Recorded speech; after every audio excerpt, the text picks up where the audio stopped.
Hallelujah.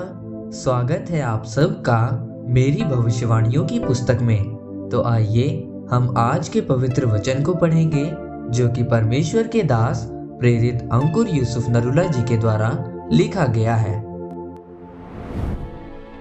विरोध आपको बढ़ाने के लिए है, जैसा कि प्रेरितों के काम अध्याय 14 उसकी 1 और 2 आयत में लिखा है। इकुनियुम में ऐसा हुआ कि वो यहूदियों के आराधनालय में साथ साथ गए और ऐसी बातें की कि यहूदियों और यूनानियों दोनों में से बहुतों ने विश्वास किया, परंतु ना मानने वाले यहूदियों ने अन्य जातियों के मन भाइयों के विरोध में उकसाए और बिगाड़ दिए। मेरे प्रियो, परमेश्वर ने आप सबको एक योजना के तहत बुलाया है। आपकी बुलाहट एक बिजनेसमैन की, प्रेरित या पास्टर की हो सकती है। बाइबल कहती है कि आपकी बुलाहट को पूरा करने के लिए जितने हथियार परमेश्वर ने आपको देने हैं, जितने मददगार आपको परमेश्वर ने देने हैं, वो तब मिलेंगे जब आप विरोध में पीछे नहीं हटेंगे।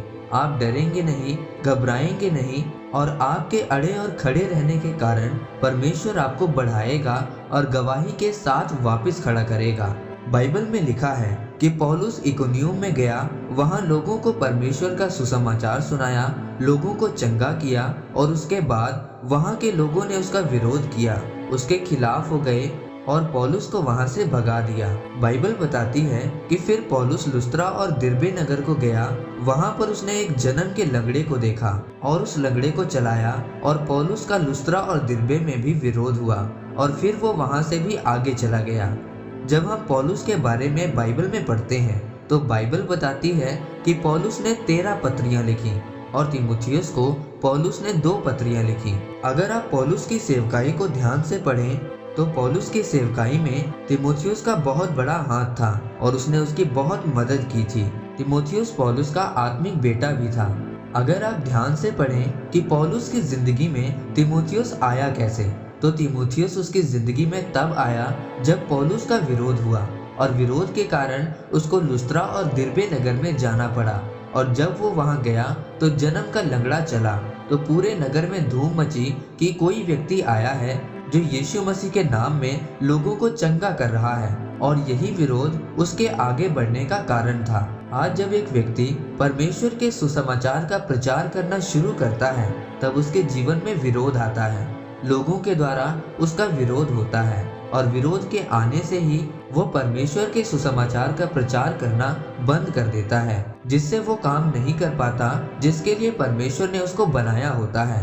अगर मेरे विरोध के बाद मैं कुछ चीजें बंद कर देता और डर जाता और परमेश्वर के काम करना बंद कर देता तो आज लाखों लोग चर्च में ना होते। लेकिन मुझे पता था कि विरोध मुझे आगे लेकर जाने के लिए और मुझे बढ़ाने के लिए है। याद रखें, जब आपके जीवन में किसी भी तरह का विरोध आए तो उस समय एक भी कदम पीछे ना करना, वरन यीशु मसीह के नाम में आगे ही बढ़ना, तब परमेश्वर आपको बढ़ाएगा।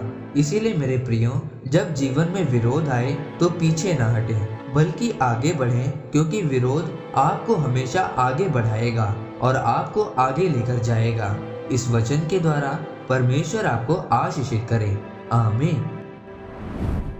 आइए परमेश्वर के दास के द्वारा लिखे गए इस अंगीकार को आप मेरे साथ एक मन होकर करें। सर्वशक्तिमान परमेश्वर, मैं आपके इस वचन के लिए आपका धन्यवाद करता हूँ। परमेश्वर, मैं अंगीकार करता हूँ कि मैं विरोध में भी आगे बढ़ता जाऊंगा और पीछे नहीं हटूंगा।